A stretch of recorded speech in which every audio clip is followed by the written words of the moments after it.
everyone can get a job regardless of their racial color. Nor is the individual would give the Attorney General additional powers to protect constitutional rights. This is the great question. Quality of education.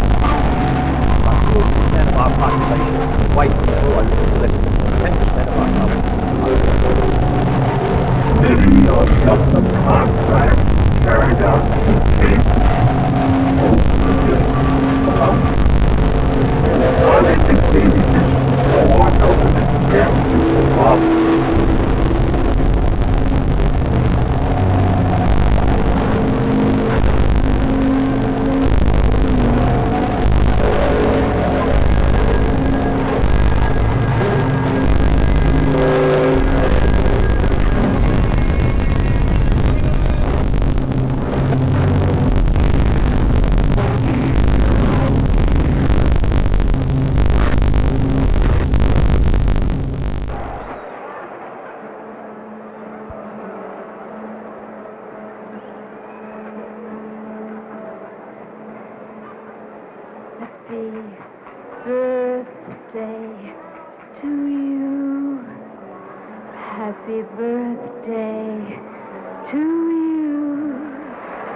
thinking about, it does, I think, merit, like, thinking about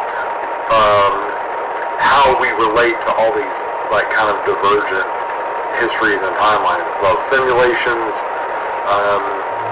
are going to be made with, with different things playing out, right? Sometimes it brings up all kinds of questions, like,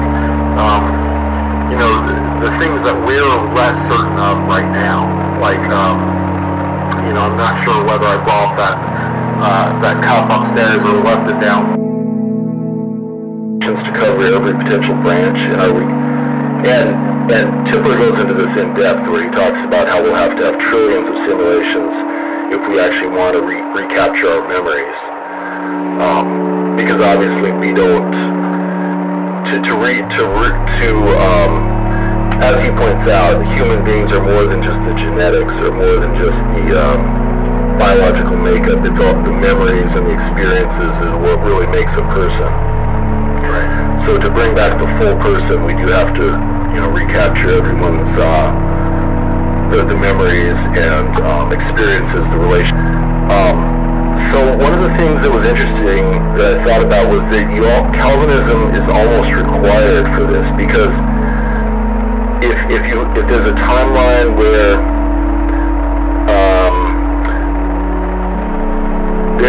so if a person gets murdered in a specific timeline, no one definitively knows who murdered that person. There can be some. Well, let me phrase it a different way. If there is an unsolved murder, if there's a murder where the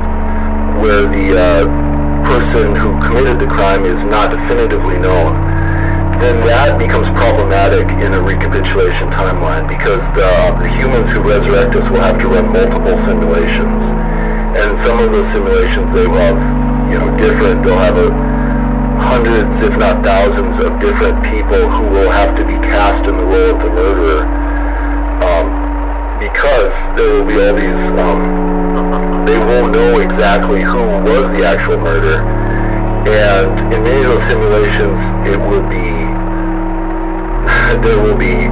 hundreds of thousands of options, because reasonable certainty and reasonable doubt, as defined by judicial law, cannot be considered the standard, because if it was even remotely possible for any human to have murdered her, the simulated timeline has to branch out to accommodate that possibility.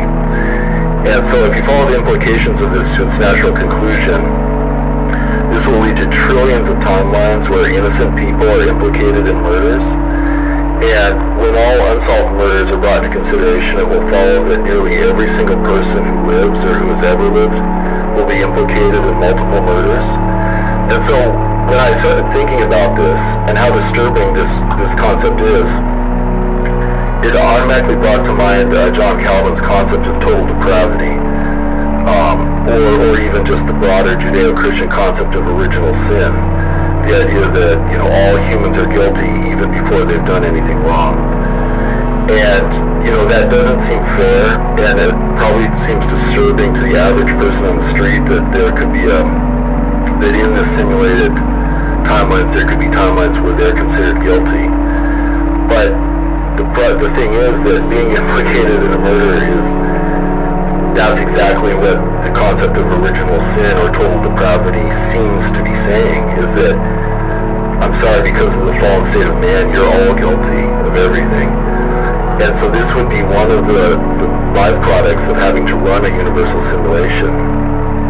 And I wish it wasn't that way, but it seems like Christianity is preparing us for that concept.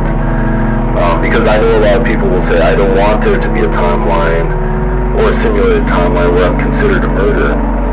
But again, my Christian faith has given me a built-in response, because according to the concept of original sin, everyone's already guilty of murder. According to 2,000 years of Christian tradition, you were born guilty. But on the other hand, every guilty person can also be redeemed and made white as snow, as it says in Isaiah. And so I don't know. That's something I thought about. And then there was so much more to Calvinism's insistence that everything is pre-programmed, because if you are going to run these simulated timelines, you're forcing people into these situations. You're forcing them to do these things that are integral to keeping the timelines, to making sure that the timelines do run through every possible variation. And so that also seems to me exactly what predestination, what we're taught, the concept of predestination, that God even predestined some people to murder, some people to commit crimes. And so there's a very interesting analogy there. Does that make sense to you? Does that seem to you like there is some kind of an overlap there between the Calvinist doctrine and simulation theory?